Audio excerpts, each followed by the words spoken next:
that is, became the leading aces of World War I. And when the Red Baron was on your tail, death was only minutes away.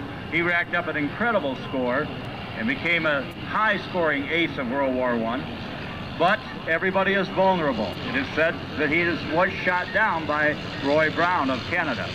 Still a controversy. Now, why the turbo wing design? Well, these low horsepower engines required square footage of wing to be able to get the airplane in the air. That's lift. The amount of wing that you have equates to lift. So if you have 3 wings, you have the square footage you need, but you'll see that the wingspan of the 3-winger is smaller than any of the other aircraft up here. It's blazing. Look at this reenactment here, Frank. That could be just the way it is. I got a bad guy on my tail. Somebody shake him. Let me get out of here. But he is doggedly pursuing that, and that's the way it was. An airplane's just filling the air, twisting and turning, deliberately spinning, trying to shake off the guy beneath him. Not uncommon for a pilot to have more than one adversary. Not only the enemy, but the fact that the airplane may come apart in the air from abuse. The fabric-covered wings could shred. The engine could overheat and stop. The fuel line could break. Could deplete all of your oil, and the engine again would get hot and seize. Phosphorus ammunition used to explode inside the airplane. The airplane would be a ball of flames, and guess what? In World War I, no parachutes for combat pilots. The average life of a World War I combat pilot was 2 weeks.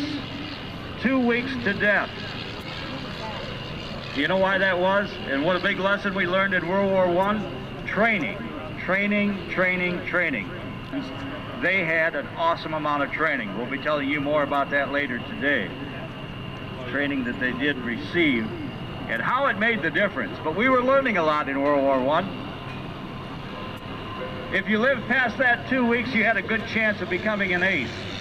But it was no guarantee. Everybody was vulnerable.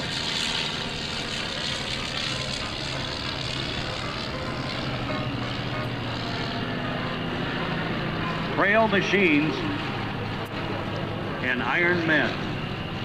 Swooping down low, you still see some maneuverability in these aircraft. The motion picture stunt pilots after World War I got a hold of these airplanes because motion pictures with a World War I dogfight theme were very, very popular. In fact, let me take you back even to silent pictures. Paramount Pictures completed a motion picture in 1927 called Wings. It was with Buddy Rogers, Clara Bow, and Richard Arlen. It was a silent film about dogfighting in World War I. I happened to see it, Frank, just last year in a theater. It's still fantastic. And there was a new player in there, even though he spoke no lines because it was a silent film.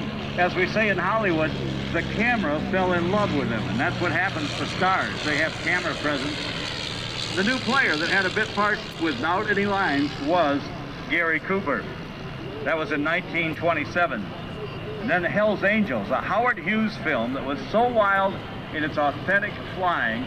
Pilots were colliding into one another, having structural failure. It was filmed in Hollywood by Howard Hughes Caddo Films in 1930. And after that motion picture, it prompted a bunch of stunt pilots from Hollywood to form the Motion Picture Pilots Association, a union promoted to safety. Some of the maneuverability here, then of 1938 release by Warner Brothers called Dawn Patrol with David Niven and Errol Flynn as 2 bon vivant fighter pilots of World War I, going into town every night, having a big meal, drinking champagne, playing the pianos, singing Russia's songs. Ha ha ha. It was all fun and gaiety until they were given command. And when they started to have to send kids up only to die on their first missions, they did not become so jolly. They became surly. And while the characters played by David Niven and Errol Flynn were at one time pals, they soon became at odds with one another because of their difference and the guilt of sending a young kid up in a crate like that, a kid that may never come back from his first mission. If you get a chance to see or rent any of those films, that's the way it was.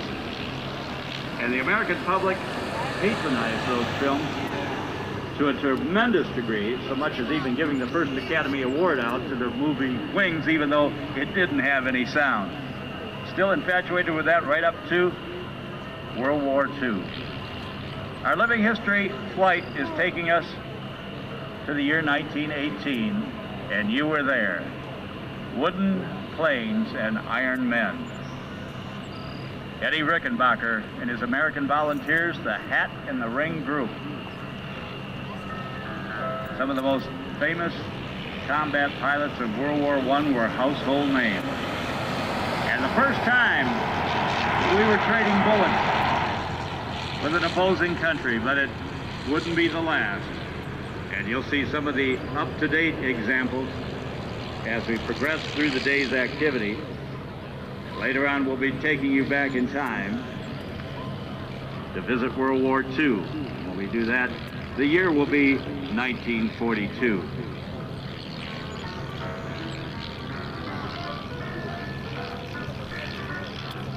These aircraft are so precious, so precarious to fly.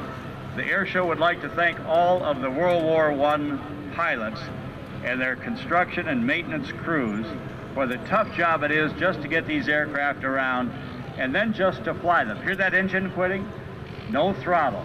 Here's how you descended. You turned the engine off with an ignition switch. When a landing was assured, you kept the ignition switch off unless you needed to taxi to the hangar. That's the way you did it. No throttle. They're all down. They're safe. 1918, ladies and gentlemen, a big round of applause for our World War I reenactors. And now, with your imagination, come forward in time. Forward in time. Forward in time. We're back to 2003. And the voice of Rob Reiner. Thank you, Danny Clisholm.